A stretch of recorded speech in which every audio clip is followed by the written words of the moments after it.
45 seconds. Just while we're just waiting for people to come on board, quick introduction. My name is Brett Evans. I'm the founder and managing director for the Europe, Middle East and Africa region for Atlas Wealth Management. In the slides, I'll run through a bit of an appraisal on who Atlas is and what we do. But essentially, I guess given the title of the presentation, there's no surprise what we're talking about today. And you know, if you're an Australian expat in the four corners of the world, I'm sure you'd be well aware of these draconian rules. And essentially what we're going to do today is try and run through, you know, at a very high level, how it's, you know, what's being proposed or what is actually happening. It's not being proposed anymore now that it's received royal assent. Obviously, we're going to go into a couple of case studies of before and after cases, and then go through a couple of tips to look out for, and obviously ways that you can navigate. So without any further ado, I'll get this show on the road.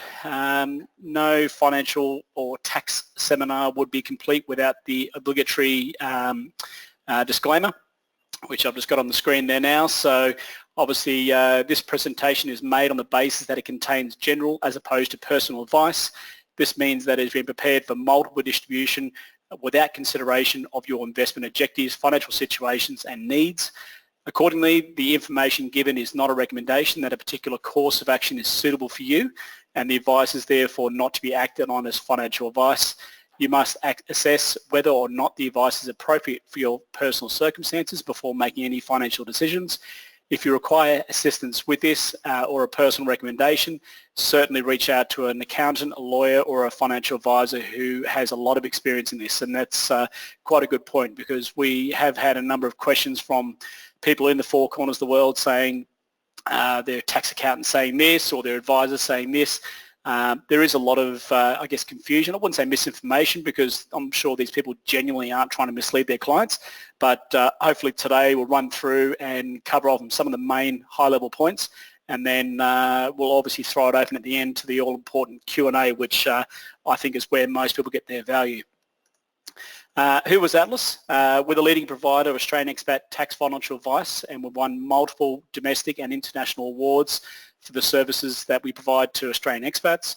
We've got clients in over 28 countries. It's probably over 32 now from memory.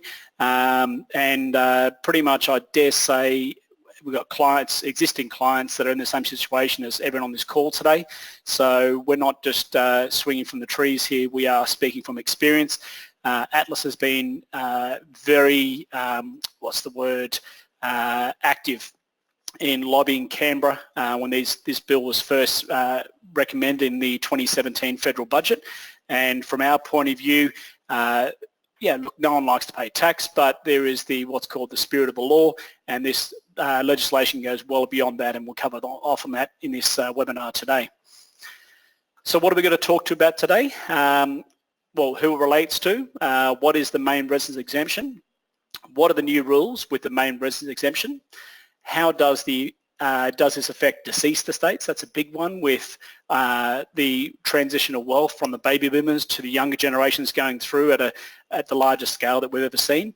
We'll run through some case studies on how the old rules worked, and then we'll run through some case studies on how the new rules work. We'll also talk about the foreign resident capital gains withholding tax. We're finding more and more people getting caught out by this because they're not aware of it. Run through some unforeseen issues, obviously some tax planning strategies, and then, as I said at the end, we'll run through some Q&A. As we're leading into or going through the presentation, please feel free to jump onto the questions pane and start loading up your questions. At that Q&A section at the end, then I'll just read those off and start to address those on a case-by-case point. Just a quick housekeeping matter too, obviously we can't provide personal advice via the webinar, so if you do provide specific information, we'll only be answering that information in a general nature, and certainly feel free to reach out to us if you would like to receive personal advice. So what are we doing today? Talking about the legislative changes to the main residence exemption. The MRE, as it's better known as, or with most expats it's referred to as the 6-year rule. Essentially, it's going to apply to any Australian expat or a non-resident of Australia for tax purposes who owns a main residence or a former main residence that is currently being rented out, and that they're thinking about selling this property in the future. If you do hold an investment property that has never been a former principal place of residence or commercial property, then certainly by all means hang around and enjoy the show, but this legislation does not apply to you. So what is the main residence exemption or the 6-year rule? The way that the old main residence exemption legislation worked was a rule of law was that previously no capital gains tax should apply to a person's main residence.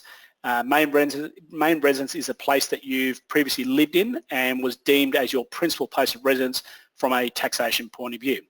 And we'd all well know, having grown up in Australia or lived in Australia and owned a former place that we've lived in, that if you were to buy and sell that property and make a gain on that property, then in that case you would not attract any capital gains tax. It was established in the Income Tax Act 1997, subdivision 11-B, and it was established after they brought in the capital gains tax on the 20th of September 1985. So essentially the idea behind this was Australians do have a love affair with property. Australians do rely on their principal place of residence as a main source of wealth, and in order to preserve that wealth, you weren't going to attract capital gains tax. Okay, so essentially running through the scenario, just because I always find it's easier if we lay out the framework of how it worked before, then we can easily identify the changes and how it will affect you going forward. In the event that the main residence becomes an income producing asset, e.g. you rent it out, and the owner did not purchase a new main residence, then a 6-year capital gains tax relief rule applied. So if the main residence is sold and has been rented out for less than 6 years, no capital gains tax is payable and the owner benefits from the main residence exemption in full. If the main residence was sold and has been rented for 6 years or more, then a prorated amount of the capital gains tax is payable and the owners benefit from a partial main residence exemption. We'll run through in the case study coming up how that partial MRE works, and then obviously provide examples of how that partial MRE will work going forward. The market value rate applies as of the first day of renting it out, so that was the cost basis for calculating the capital gains tax. Market value is virtually you move out, the renter moves in, what is the value of the property on that day that the renter moves in and starts paying you rent. So if you had a house, for example, for 10 years, you would have got 6 years main residence exemption, 4 years capital gains tax is applicable, and in order to calculate what tax is applicable, it'll be based on the market value rate as of the date that that tenant is moving in. In the past, residency status had no impact on whether you could use the MRE. So whether you're an Australian resident or non-resident for tax purposes, everyone was able to access this rule. So what are the new rules with the main residence exemption? In a nutshell, if you sell a former main residence and you are a non-resident at the time, that being you live overseas, you cannot access the main residence exemption. For all properties who were purchased prior to the 9th of May, there is a transitional period as of the 30th of June. So this is an important part because there are a number of people out there who live overseas as an expat, but they are still classified as a tax resident. So it's the tax residency which ensures or disputes whether you're able to access the main residence exemption. Excuse me. Unless, and what we saw when the bill was introduced in 2017 was there were that many holes in it you could drive a bus through it. So ourselves and about 4 other parties were heavily lobbying Canberra, highlighting these gaps, and unfortunately they went a little bit but not enough. What we wanted to see was some sort of respectivity with respect to your time as a tax resident versus a non-tax resident, and maybe making that demarcation in terms of calculating the capital gains tax. Unfortunately, it fell on deaf ears, and the only change they made was introducing these terms called life events and excluded foreign residents, and we'll run through that shortly. So long story short, it is a new age for expats who own property back in Australia. So as a summary, all of the capital gains is taxable by the Australian Tax Office, and this potentially goes back to 1985 when capital gains tax was first introduced.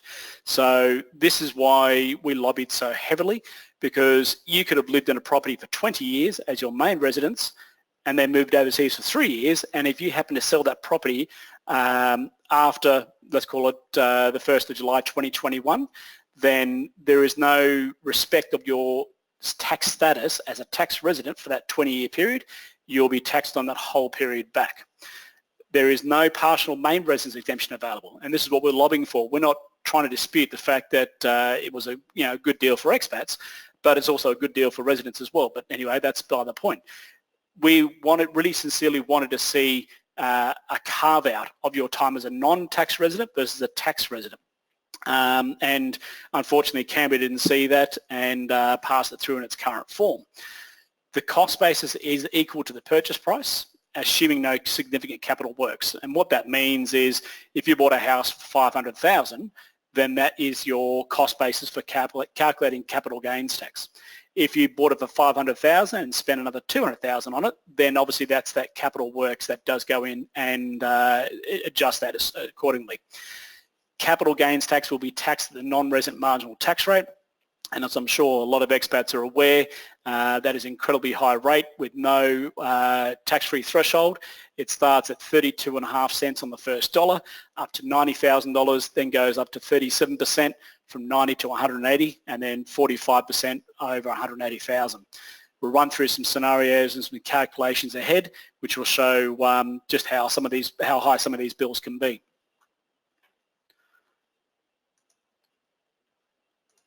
Okay, so with the new main residence rules, those who've owned investment properties may or may not be aware that when you own an investment property as an Australian tax resident, you get access to what's called the 50% capital gains discount. Previously, it wasn't applicable to a principal place of residence under the main residence exemption rules. So now what we have is a scenario where, and this is where it's going to get very convoluted for expats, we also have rules coming in out of the investment properties into the main or principal place of residence. So expats almost have to sort of tap their head and rub their stomach at the same time when they're trying to work these things out. So I'll run you through a quick scenario. As an Australian tax resident, you bought a house for $400,000 as an investment property, you held it for 10 years and you sold it for $800,000. The way the 50% capital gains tax discount works is you only pay 50% tax on the value of the property as a tax resident. Unfortunately for Australian expats, this rule was closed off on the 8th of May 2012. So what this means for expats is for those houses that were purchased pre-2012 and that were a former principal place of residence, you may be able to use the 50% capital gains tax discount when calculating what sort of tax is applicable. So it does get a little bit confusing, and obviously everyone's scenarios are different. So, just tread carefully.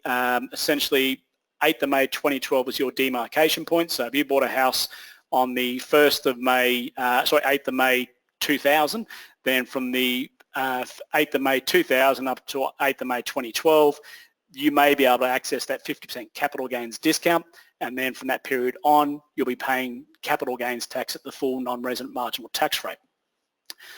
Properties purchased before the 9th of May will benefit from the transition period, and this is an important one because if you bought a property on the 10th of May 2017, that rule is in effect right now. You do not have a transition period, you do not have a buffer zone. This is one of the issues that we had with Canberra was the retrospectivity of this. You could have bought a house on the 10th of May. This rule wasn't even in law or received royal assent, and it is applying to you right now. So you do need to tread very carefully, especially if you did buy the house after the 9th of May 2017. For those expats who bought the house before the 9th of May 2017, you do have until 30th of June 2020. And in order to qualify for the transition period, the contract must be signed by the 30th of June this year. We're recommending clients don't leave it to the last moment. We've seen time and time again contracts falling over because it's either failing pest inspections or failing getting financed. The banks are getting harder and harder now in providing loans. So if you are considering making any changes with respect to your property, that being selling it, then please ensure you give yourself enough time to not only put it on the market and sell it, but also, if it does fall over or something happens, you don't want to be getting a phone call on the 29th of June from your real estate agent saying the contract's fallen over, because that could be a very expensive mistake. So as I said before, properties purchased after the 9th of May 2017 do not benefit from the transitional rules, and the period you lived in the property accounts for nothing and is disregarded, as well as the period of Australian tax residency, as I mentioned before. So certainly, not the best picture to paint for those people who are on the fence with respect to whether they're going to hold property or not. Talking to clients, James and I have been talking to clients for the last 2 years about this, and it's amazing how a number of problems do get highlighted. When they move overseas, they may not have kids, so their form of PPR is too small. Now they've got a family overseas, they can't relocate back into it. What do they do there?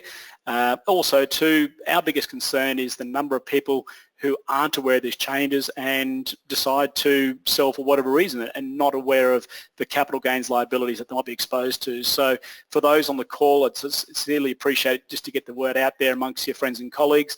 Just make sure they're aware of this, because that's the biggest thing that we're seeing right now, is the amount of people who aren't aware. Okay, running on to the next slide.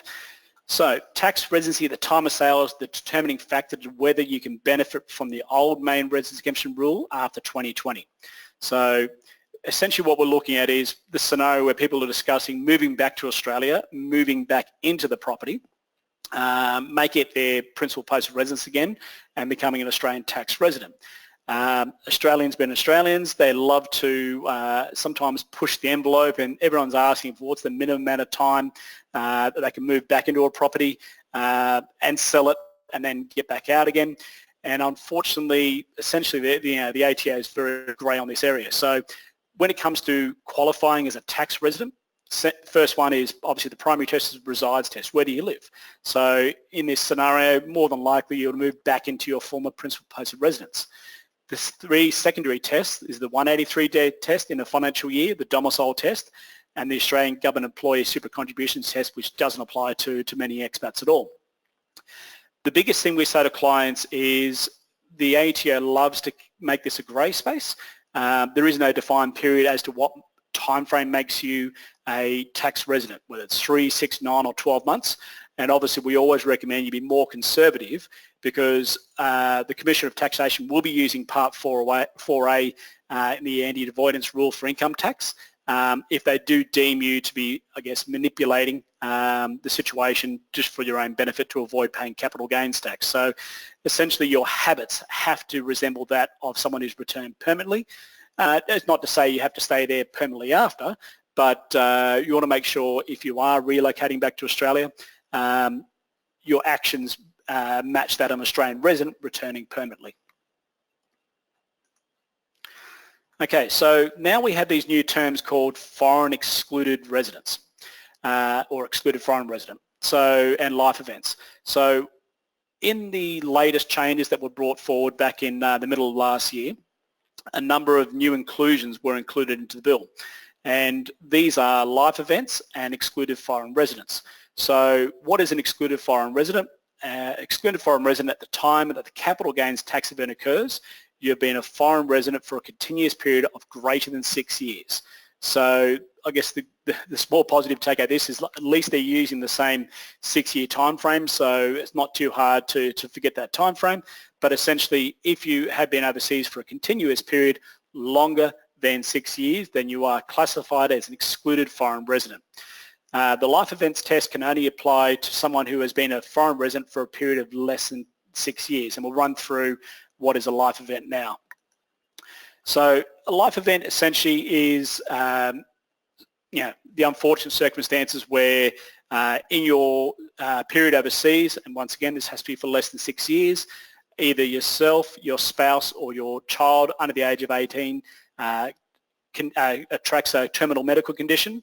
There is a death either of yourself, clearly, your spouse or child under 18 years, or a divorce or separation between yourself and your spouse. So a terminal medical condition has the meaning given by Regulation 303. I won't go into the whole bits and pieces, but essentially this requires, amongst other things, 2 medical practitioners jointly and separately having certified that the illness or injury the affected person suffers is more than likely to result in their death within 24 months of certification. So for a child of a foreign resident, it is necessary that during at least part of the period of foreign residency, the child was suffering from a terminal medical condition. So as you can see here, it's going to get really complicated when it comes to determining whether or not you are deemed first a excluded foreign resident, and secondly whether you are eligible for the life event in order to be able to access the main residence exemption. So it's something that this is a new legislation. So we've had questions from clients saying, well, if I find out about the illness at 6 years and 1 month, but I've had it for a previous year, what's the demarcation point? And unfortunately, the information is very light on the ground when it comes to what Canberra's issuing. So always just seek advice when it comes to these sort of things, because the difference can make quite a significant balance in tax. This is another one we're talking about with clients as well, as deceased estates. Unfortunately, the bigger part of the community or the Australian population, the baby boomers, are starting to pass away, and property is starting to flow to their beneficiaries. And with 1 million Australian expats overseas, quite a lot of those expats are having to deal with these questions. So we'll run through this now and discuss, obviously how it interrelates with a deceased estate. The proposed MRE changes and the inclusion of the new foreign excluded resident term and life events also has an effect on deceased estates. So whether the deceased or the beneficiary is either a tax resident of Australia or a foreign resident will have a major bearing on whether or not the beneficiary or beneficiaries will be able to access the MRE. So essentially, in this scenario, the deceased is non-resident at the time of death. Therefore, the beneficiary is not entitled to the main residence exemption if the non-resident person has been a non-resident for a period of greater than 6 years. So this is that excluded foreign resident term. If the beneficiary of the deceased estate is a foreign resident, now this is where it gets a little bit complicated. So a beneficiary is entitled to the portion of the main residence exemption if the deceased was not an excluded foreign resident, so e.g. an Australian resident, or a foreign resident for less than 6 years. If the beneficiary is a normal Australian tax resident, then they will have the benefit of a 2-year grace period. So that's in the case of, say, an expat passes away, the beneficiary is back in Australia, and that person passing away overseas had been living overseas for less than 6 years, then the beneficiary back in Australia would be able to access the person passing away's state's main residence exemption. This is the last point is probably the one that's going to affect expats the most. A non-resident beneficiary will only get the portion of the main residence exemption for the deceased non-resident, and as well as the 2-year grace period. So if your mother or father or someone who bequeathed their property to you lived in a house for 20, 30 years, then you are able to access the main residence exemption for the time that they lived in the property. However, that access cuts off 2 years after the date that they pass away. So, a lot of people, don't want to have to try and deal with this stuff in the first 6 to 12 months, but you really need to get your skates on when it comes to working out what you will or won't do, because certainly it can get quite complicated and cost you a lot of money if you were to, for example, sell that property at 2 years and 1 month after they passed away. So let's run through how the old main residence exemption worked, and then we'll obviously run through some scenarios of the new rules. So Jack and Jill, they didn't go up the hill. They bought a house in Sydney in 1994 for $350,000, and they moved in immediately, establishing it as their main residence. In 2017, Jill was offered a dream job at Google in the US. They move overseas and become a non-resident for tax purposes and rent out their main residence. The house is valued at $1.4 million. So this is that market value rate we're talking about before. So $1.4 million. In 2022, they decide to sell their main residence for $2.5 million. So they've made quite a good little capital gain in that one. So the capital gain is essentially $2.15 million, which is essentially $2.5 million minus the $350,000 initial purchase price. The total capital gain is zero, because they've rented the property for 5 years, they've lived in it for 23 years, and they're able to use the 6-year rule under the old main residence exemption rules. This is a good example of someone who's using a partial MRE under the old rules. So Tom and Chloe purchased their dream home, waterfront home on the Gold Coast for $500,000 in 2003. In 2016, Tom was offered a role overseas in Singapore. They move overseas and rent out their home, which is now valued at $1.3 million. In 2025, Tom and Chloe had the tenants move out and leave the house vacant as they intend on returning home soon.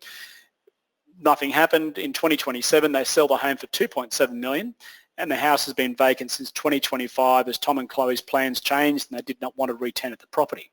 So this is where we talk about a partial main residence exemption. So the capital gain, once again, $2.7 million. The cost basis is $500,000, so therefore the gain is $2.2 million. As when they moved out, the market value was $1.3, which means if they sold it for $2.7, that their reduced capital gain is $1.4 million. When it comes to calculating what a partial main residence exemption is, you've got to go and virtually break down the chronology of the ownership of the property. So the years that they owned the property was 24 years. The years that main residence exemption used was 6 years. So that's 2016 to 2022. The years not main the years that the property was, there was no main residence. The rental period was from 2022 to 2025, and the years vacant was 2 years. So how do we essentially work that out? Well, there's 3 years, which is the difference between the 6 and the 3. And then we've got 24 years total ownership, so 12.5%. And then we work out 12.5% times 1.4 million. So we're apportioning a percentage of the capital gain on the total gain. And the total capital gain is 1.75 million. So the big one to remember is, you know, what the MVR is. That's the main valuation ratio, which is obviously the 1.4. This is going to be coming into play with expats who are going to be selling a property before the 30th of June 2020 that have exceeded the 6 years. So this is a good example, and for people to work off when it comes to sort of roughing out some numbers. The period of vacancy does not count towards the main residence exemption. So because, you know, that's been used up in the previous 6 years. So essentially when it comes to working out these numbers, they're not straightforward, but as you can see, with a bit of methodical planning, you can get a pretty good estimate as to what you might be up for. I'll just get a quick glass of water here. Sorry, guys.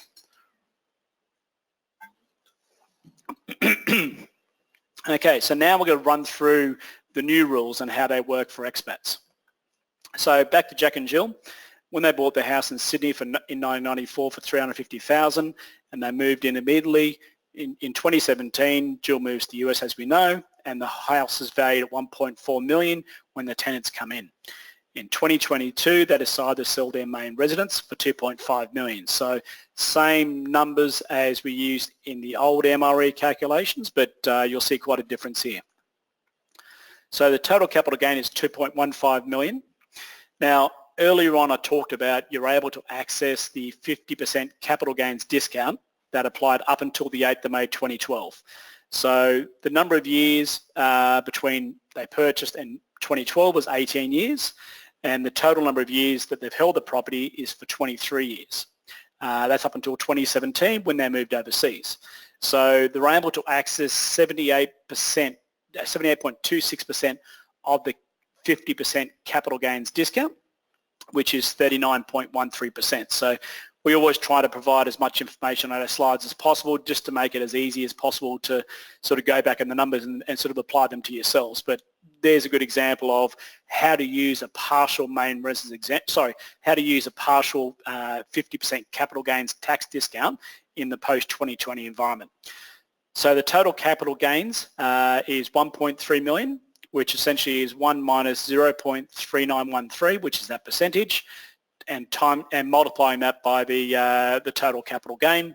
So tax-free gain is $841,295,000, which is the 2.15 million minus the 1308. So essentially, they'll pay capital gains tax on the taxable capital gain, and then they won't pay capital gains tax on the tax-free gain. So how much are they going to pay? And this is where it stings. So as we discussed before, 32.5 cents on the first dollar up to 90,000, and then 37% from 90,000 up to 180,000, and then 45% from 180 and above. So assuming that Jack and Jill own this property 50-50, then they will each pay tax on $276,008 each, or $552,000 in total. If it was owned either by Jack and or Jill, 100%, and the other partner or spouse didn't own it, then because they would be, they're not able to split their discount on the, split the tax liability across the threshold, then the liability would actually be $570,000. So a good example there of, having joint ownership when they can benefit and you can apportion off some of the gains to each partner.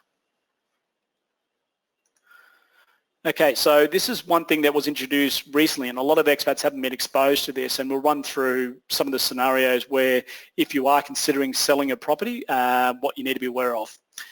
9th of May 2017, as you can see, a lot of things happened in 2017, and the foreign resident capital gains withholding tax was introduced. Originally it was for properties greater than $1 million, but they've now reduced it down to $750,000. So essentially for all properties sold over the value of $750,000, the purchaser has an obligation to withhold 12.5% of the purchase price from you when they purchase your property, and pay that directly to the ATO. The reason being was there was a lot of foreign residents, and not necessarily Australian expats, but citizens from other countries who were buying property in Australia, riding the recent property wave, selling their properties, and then repatriating all the proceeds back overseas and not paying the applicable capital gains tax rules. So essentially more so in the cases of investment properties, but certainly in some cases principal place of residence as well too, when they did exceed that 6-year rule. So where should an expat focus on when they are looking at selling a property in this new world of the foreign resident capital gains withholding tax? First of all, obtain a clearance certificate. This will make a lot of these problems go away. Your tax accountant can certainly help you with that. You can vary the amount to 0% if relevant, and covered under the MRE in full. So if you are selling within that 6-year period and there is no tax applicable, then certainly you can get that varying amount down to 0. If your accountant and or conveyancer or lawyer is pretty slack with paperwork and they push it all through and don't provide or request a clearance certificate and or vary the amount to 0%, and the transaction goes through and 12.5% is withheld back from you, then you are able to lodge an early tax return and get that amount back. But obviously, that's more paperwork and more expense to you.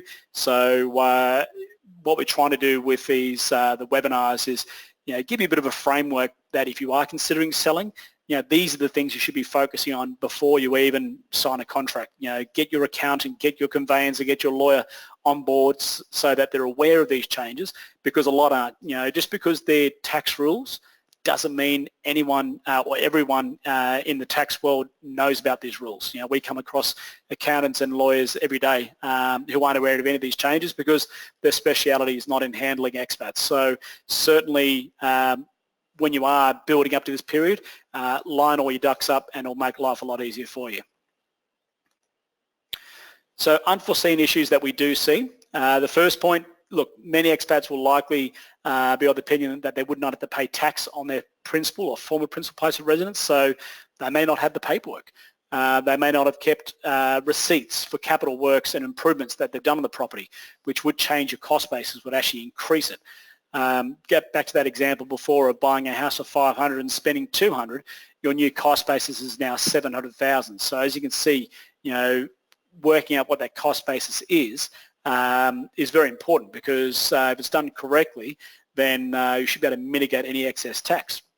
But most people may or may not have this paperwork, so that's going to be an issue. An unplanned sale, look, many expats use the home as a nest egg. This means that either they sell early now or in the future where a large tax bill might be due.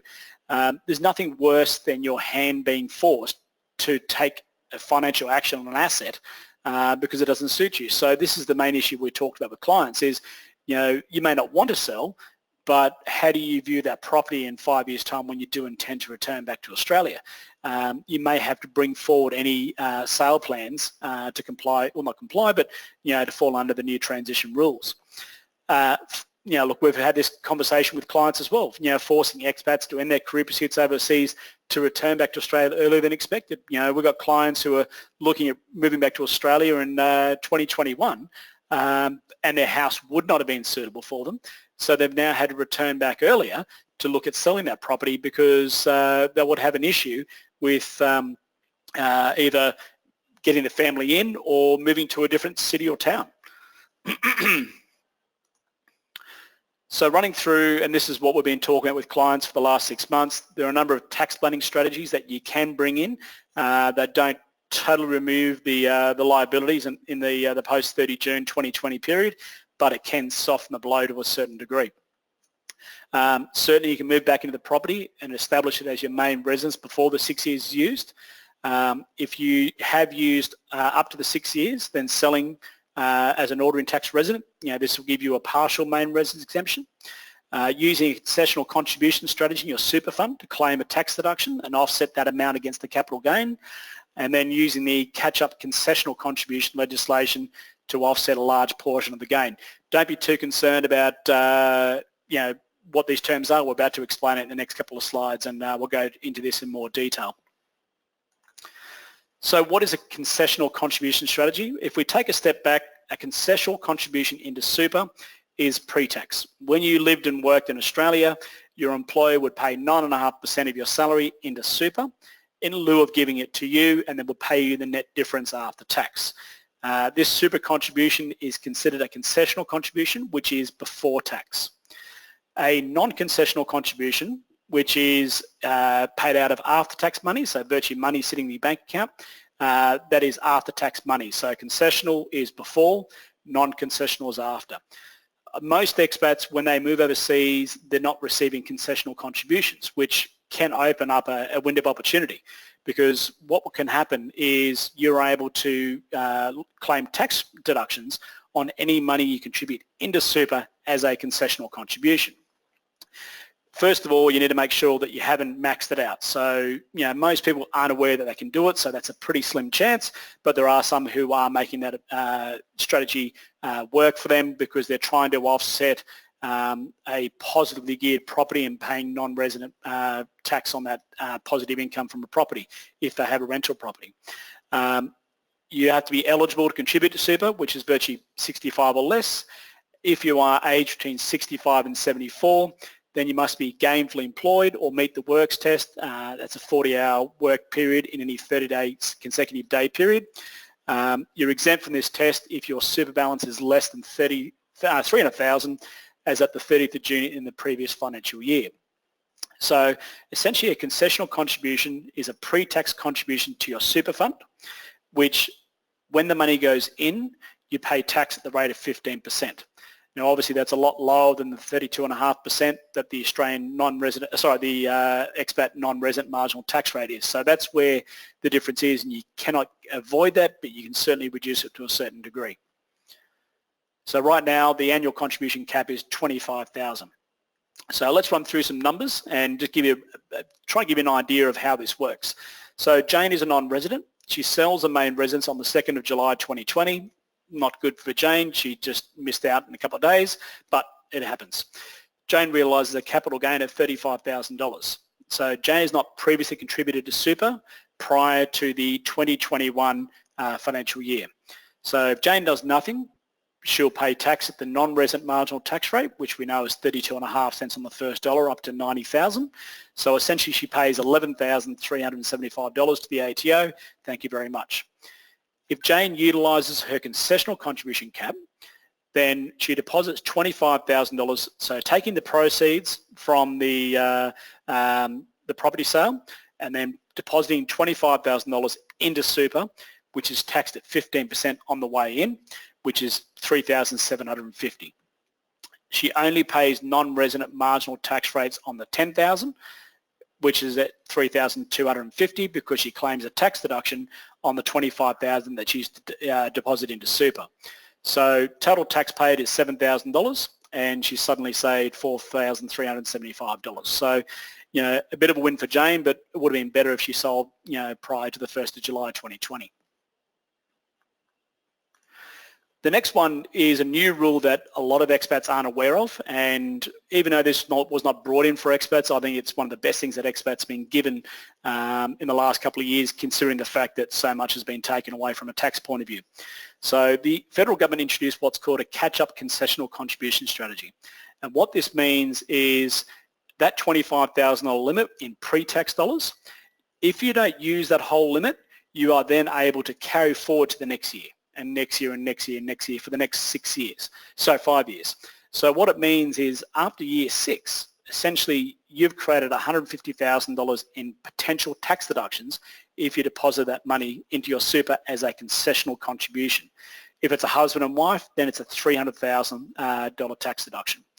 Key items to be aware of: certainly you're only allowed to start accumulating unused amounts from the 2019 financial year. And then when contributing, we must satisfy the eligibility criteria, plus our total super balance must be less than $500,000 in the previous financial year. The other caveat I'll add on here as well too is those out there listening who do have a self-managed super fund, not that you necessarily should have one as an expat, but there are those who do, be wary of this, because if you do contribute to super into an SMSF, that contribution can be seen as a breach of the active members test and make your self-managed super fund non-compliant. So just as a caveat for SMSF holders, just ignore all that, because that could cause you a lot more grief. So this is mainly for those who have got industry or retail super funds, not for SMSFs. So let's run through Jack and Jill's scenario again and work out how a contribution strategy could help them in the post-2020 world. So they sold that property in September 2022. They realised a capital gain of $1.308 million, or $654,000 each. Super fund balances under $500,000 for each.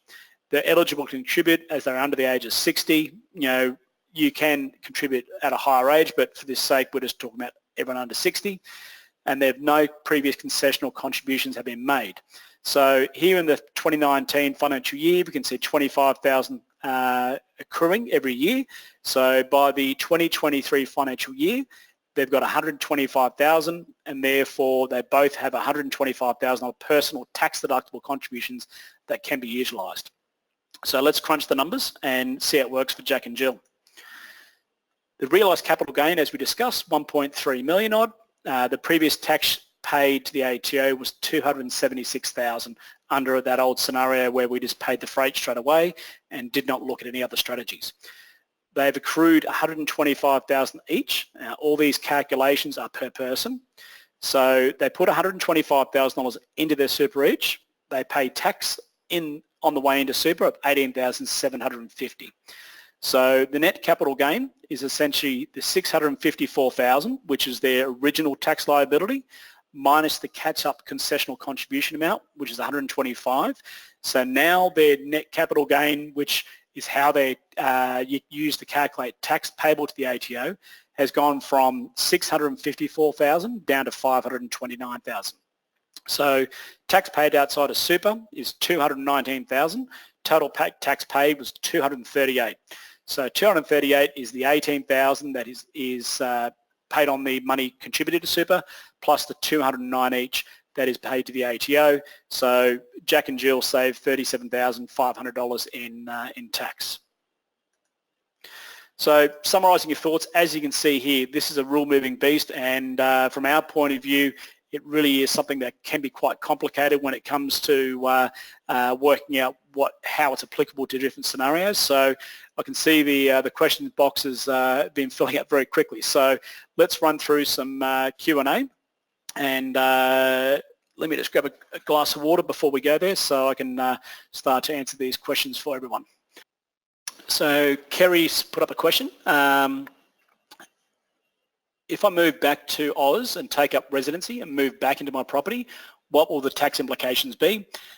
Kerry, as we said, it essentially comes down to your tax residency. If you move back to Australia, you take up residency, you become a tax resident, you comply with the 4 rules when it comes to determining your tax residency, and your behaviours and habits match that of a tax resident, then you are able to reset the MRE, and that doesn't create any problems. So there's no problems when it comes to moving back in.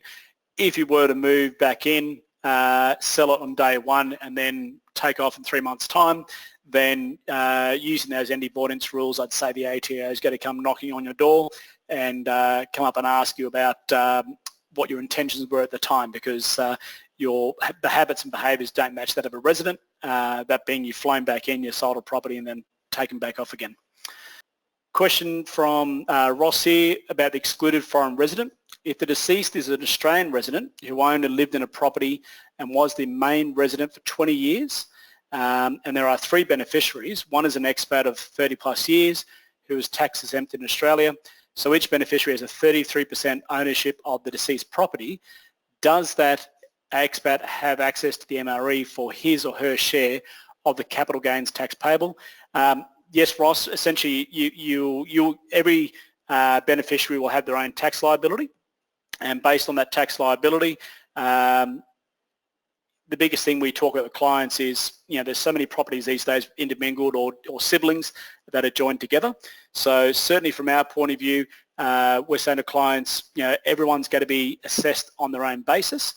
And that's a big one there that, a lot of these, beneficial estates is going to get quite technical, because by doing this, it's going to become a more difficult conversation, because if you have 3 siblings and one wants to keep it and the other 2 want to sell, and you're a expat at the time, then you want to sell within that 2-year period. Otherwise, there's going to be an issue. So, that'll come down to a inter-family conversation about maybe someone buying you out, so you are able to sell within that 2-year period. Kerry, yes, even if you've been away for over 6 years. So it's pretty crazy when it comes to how that's working out. Another question here from Sharon. Okay, so in 1999 we purchased our home and lived in it for 12 years and was knocked over to rebuild a new home. Then 4 months after knocking it over, we were offered at the time overseas. Original purchase price $295, property now at $2.2 million. Is capital gains tax calculated on the original purchase price or the build once it was tenanted? So once again, Sharon, coming back to how the previous MVR is calculated is obviously when your tenant moved in. So you moved, so was that doing quick calculations here, 99, so 2013 was when you moved overseas.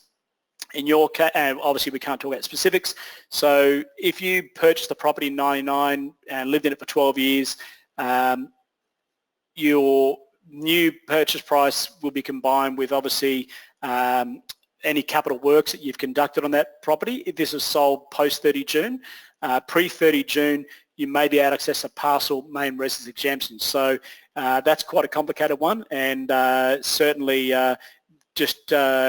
definitely need to seek advice on there, because those ones there can be quite complicated.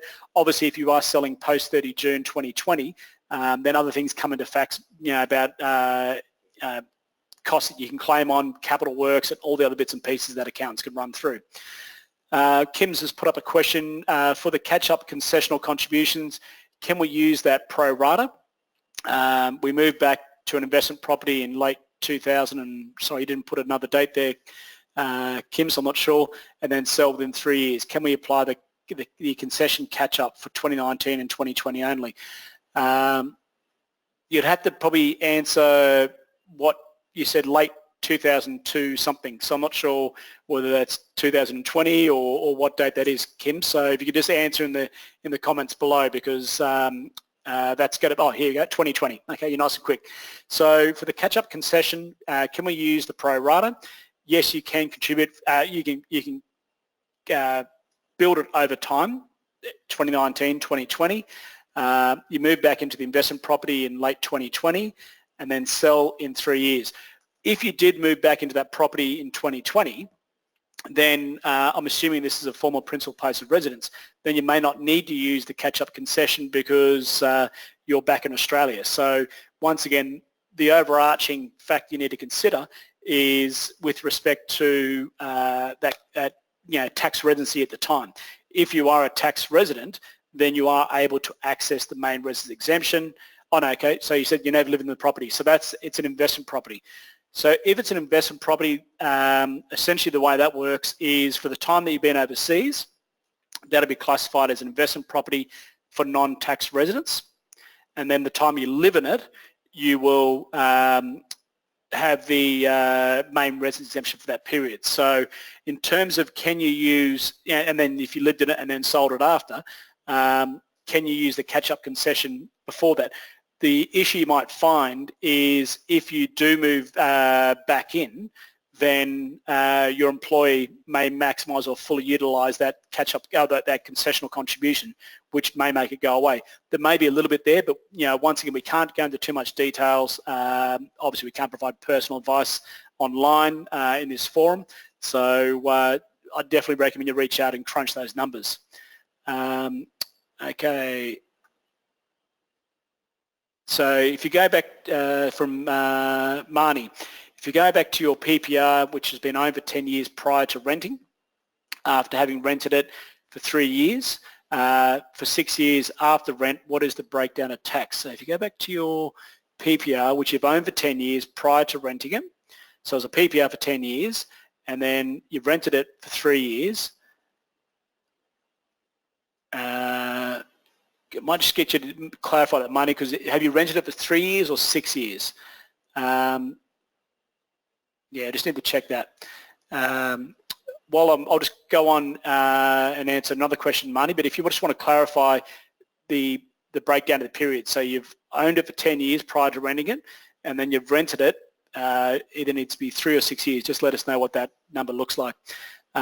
Joe's got a question here. Re-establishing as a resident for tax purposes doesn't mean necessarily moving back into the same property, does it? No, that's a good point, Joe. So the caveat for this is, if you move back to Australia and become a tax resident again, and you're renting a property, then that other property still can be deemed as a main residence because you haven't purchased another residence. If you move back to Australia as a tax resident and then buy another property, then that previous property no longer can be considered as a main residence. So that's a very good point. So some people are coming back in and they're looking at, not sure what to do with the property, so they're going to move back to Australia and make a stab. But certainly if you buy another residence, then that property no longer is able to be accessed under the 6-year rule. Okay, so assuming our property is no longer suitable, can we move back, rent somewhere else and establish as a tax-paying resident and sell our property? Well, I think I answered that question. Okay, there's a question here from Susan. On returning to Australia to live in your property, how many years before you can sell? How long is a piece of string, Susan? The ATO purposefully does not provide any guidance on this. From their point of view, they only look at the residency test. So some people will argue 3 months, some people will argue 6, some people will argue 2 years. We say to clients, generally speaking, anything earlier than 12 months could raise issues or give the ATO reason to try and argue the alternative. So certainly, the biggest thing we always say to clients is make sure that you lay a nice long a trail of paperwork to show that you are a tax resident, you moved back to Australia permanently, and you just happen to be selling your property, not that you're moving back to Australia just to sell that property. Because if you do that, it can create problems. So unfortunately, there isn't really any defined period. I certainly wouldn't do anything before 12 months, but definitely seek advice there. Question here from Sally. I have 2 houses, one lived in which I now rent, and I don't intend to live in again. This will be managed and used as an Airbnb. The other house in Darwin will move back into, but previously never lived in it as it's been rented since purchased. How long do we need to live in it before we sell it to reduce the CGT?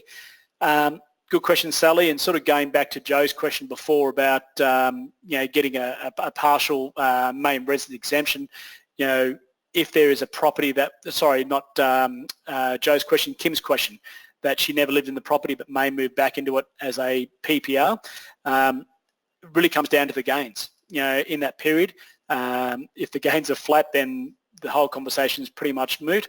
But in terms of getting back in and re-establishing as your permanent place of residence, obviously there will be an apportionment and a pro-rating of non-resident capital gains tax as an investment property versus capital gains tax as no capital gains tax as a main residence exemption. So in your case, with the first property, the Airbnb, as soon as you use the other house as your main residence, then you might have an issue as well too, because now that's your main residence, the other house isn't your principal place of residence or main residence. So you just need to crunch the numbers there and make sure they all line up accordingly.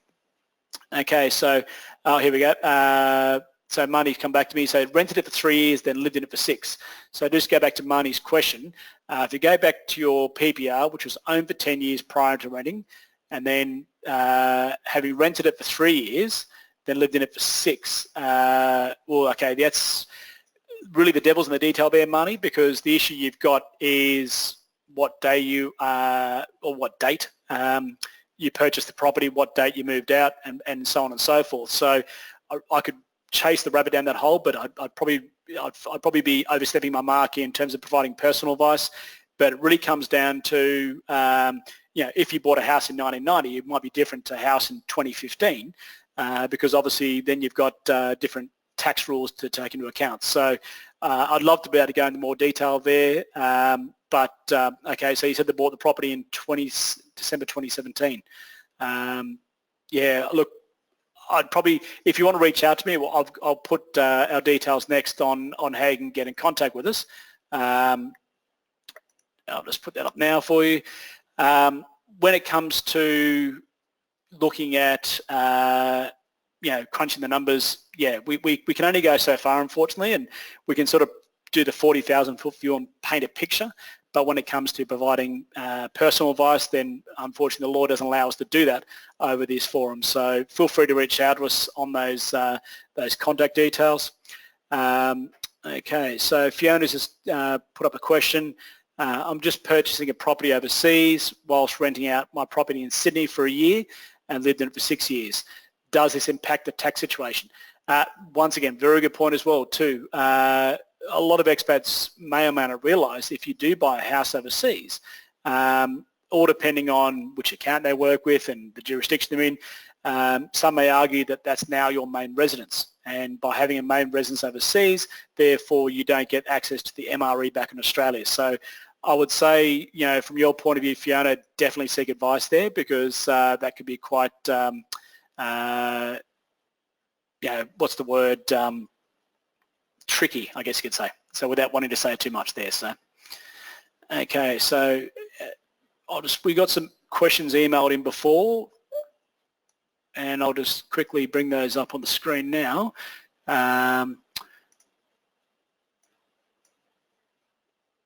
Okay. And this is a question that was sent in by Daniel, and I'll just run through that quickly now. Okay, so just while I'm answering this, any other questions, guys, keep feeding the feed. Any idea if you move back to Australia solely to sell your property to avoid capital gains tax, how long you need to be there in order to avoid it? And you must live in that property while back home. Look, Daniel answered that question before. Certainly, how long is a piece of string question, but we always say, be more conservative when you're doing these things, because the ATA would love an excuse to jump on you if they can see that you're trying to avoid paying capital gains tax.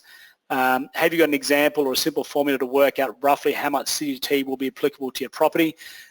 I think, look, as you've seen, there is no real simple calculation in terms of, working out whether it is or isn't applicable to your property. The biggest thing for us is, depends on the date that you acquired the property, the timeframes that you've actually lived in that property versus renting it out, whether you're entitled to a full or a partial.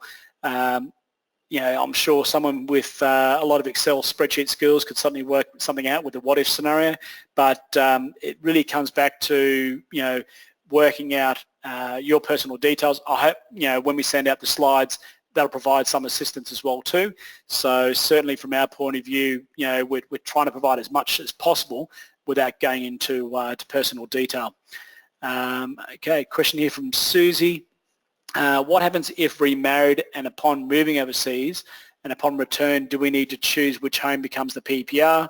Is the capital gains tax exemption combined by both on the one property which becomes the PPR upon returning and re-establishing tax residency?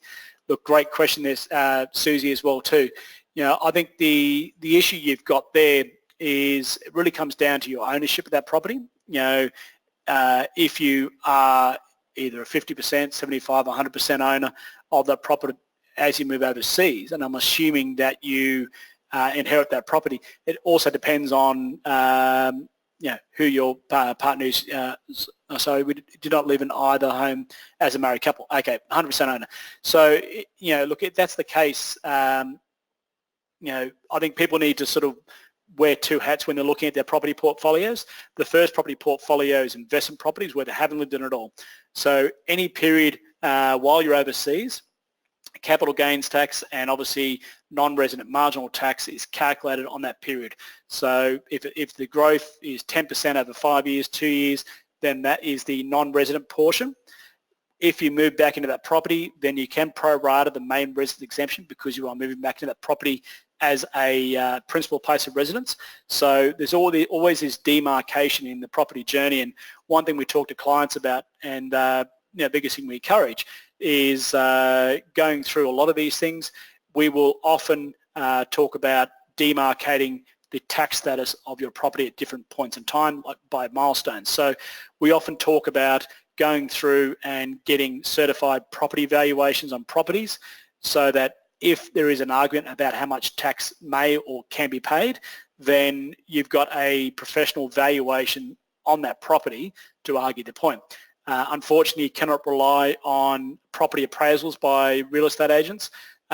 We've seen mixed results from clients using bank valuations, but as we always say to clients, if you want pure closure and peace of mind, always go out and seek your own property valuation.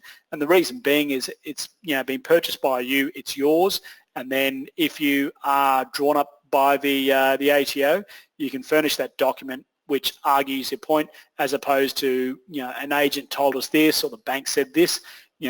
Always get your own valuations between $500 and $1,000, and it can be money very well spent.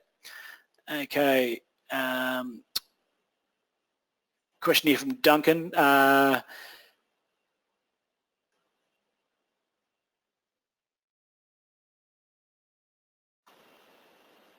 Okay, yeah, so Duncan's is a very good point, which I think we'll do. Get a checklist from us as to specific information required regarding documentation, dates, amounts, and those sort of things. So I think great question, Duncan.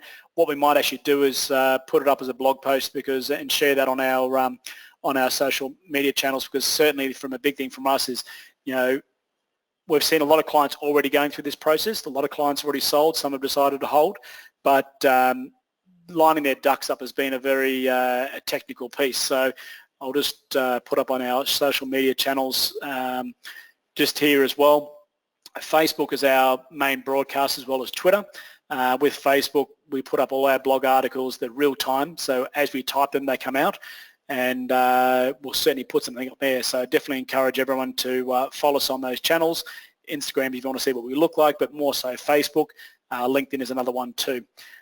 Also another shout out, we've actually got a Facebook group called the Australian Expat Financial Forum, and that group, there's a lot of engagement in that group. So if you do are on Facebook and you are RFA with the group mentality, by all means join there, because we do try and provide as much information through there as well too. Okay, just a message here from Kerry. Earlier comment, purchasing overseas. I've purchased in the UK and will probably keep my property in the UK and rent it out when I move back to Australia. I will re-establish my residency in Oz, so we'll pay non-resident tax on the rental monies in the UK. Am I still okay to then sell with the no capital gains tax, even though I own the property overseas? Look, if that property is your main residence, Kerry, then yeah, that's the biggest issue. It's, where you're living at the time, what house you're physically living at the time, what country you're living at the time, and where you sign that contract. So if you are overseas and you're selling a house in Australia, then bingo, this is going to affect you. If you're back in that house that you are selling that was a former principal place of residence, you can have 10 other properties scattered throughout the world. But when it comes to the tax status of that property, it all comes down to, where you're living at the time and what property you're living at the moment. Okay, a question here from David. Investment rental property held for 20 years, just moved back to Australia, not living in that property. How long should I wait before selling to make sure I can get the 50% capital gains discount? Look, good question, David. Essentially, there is no period. Unfortunately, that ended for Australian expats on the in 2012, 8th of May 2012. So essentially, from the day that you purchased this investment property through to the 8th of May 2012, if you are overseas for that whole period, then you'll be able to get the 50% capital gains discount. From the 8th of May 2012 to whatever period you move back to Australia, there is no 50% capital gains discount, and now you're back in Australia, you do get the discount back again. So there will be different portions of the capital growth journey that you can and can't access the 50% capital gains discount. Righto, guys, any other questions there? Righto, well, I might leave it there. If you have any questions, just jump on the contact page, submit a request. You can also send an email through at info@atlaswealth.com, and look forward to speaking to everyone on future webinars. Thanks very much. Cheers.